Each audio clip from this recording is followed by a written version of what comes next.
Today, I'm making fresh mozzarella with no special ingredients. Sure, Rennet's gonna get you the best results, but if you don't wanna buy it and you wanna make mozzarella with ingredients you already have in your home, you can. Let's get started. We need milk. I've done a lot of experimenting with mozzarella, and here's the type of milk I would use. Whole milk that is non-homogenized and raw or low temp pasteurized. Don't use ultra pasteurized milk, period. Since we're not using rennet, the type of milk we use matters. So a lower fat milk really isn't a good idea because the fat in the milk contributes to the creaminess and stretchiness we're going for. And a homogenized milk might work for you depending on the milk, but it might not. Homogenized milk has a more uniform fat distribution. Non-homogenized milk, on the other hand, allows for the fat to remain in larger globules, which helps with the curd formation and the overall consistency of the cheese. If you get raw milk from a farmer you trust, that's really the best option for cheese making purposes. Low temp pasteurized is another great option, and pasteurized milk may or may not work for this method. I've done decently with non-homogenized pasteurized milk. Ultra pasteurization heats milk to very high temperatures and basically denatures the proteins in the milk more extensively than regular pasteurization. So you're just not going to get the proteins coagulating properly to make nice cheese curds. The other thing we're going to need is an acid. This reduces the milk's pH and allows the proteins in the milk to clump together and form curds. I use white vinegar because it doesn't flavor the cheese, but apple cider vinegar and lemon juice would also work. I generally make this recipe with a half gallon of milk and a half cup of vinegar. Today I'm going to double this for you guys, and I'm going to use a gallon of non-homogenized, low temp pasteurized, 100% grass-fed whole milk and 1 cup of white vinegar. I have dug through the literature to try to find the optimal temperature to heat your milk when making mozzarella, and the best I've got for you is anywhere between these two values. If using raw milk and you want to retain milk's natural enzymes and beneficial microbes, you could stop heating on the lower end, but then you're going to eventually need to stretch your cheese and you're going to have to heat the milk more, so you're probably going to kill some of that stuff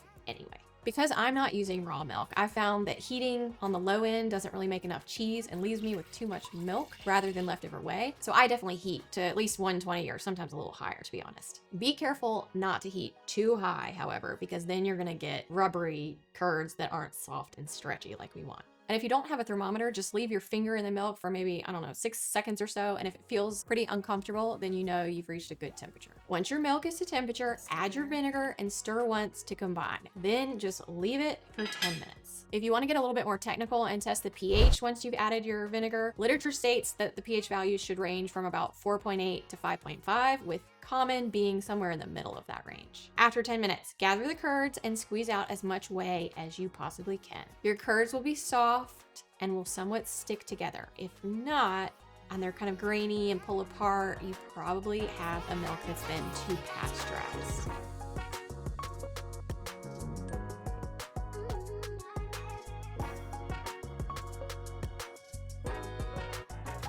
Check out all of this cheese that's gonna be mozzarella. You know you're in good shape when it's already starting to stick together a little bit. If you used milk that was too processed or your ratios were off, this won't happen. And now you just gotta squeeze to get all of that whey out before we stretch this. When researching stretching temperature, the temperature of the water or the whey you're using to stretch your cheese in, I found a lot of ranges there too. I'll preface this by saying that I don't bother with temperature here. A comprehensive review of mozzarella cheese making temperature stated that the range of your stretching water or whey could be anywhere from this range to this range. And it deemed that the optimal temperature was this. And the optimal temperature of your actual cheese curds, if you measure inside your ball of mozzarella, is this. Like I said, I don't really worry about any of that. I just heat my milk and then I start stretching. And once you start doing this, you're gonna see it's really easy to gauge. If you don't heat your milk enough, nothing really happens and you can stretch and you're just gonna get crumbly cheese.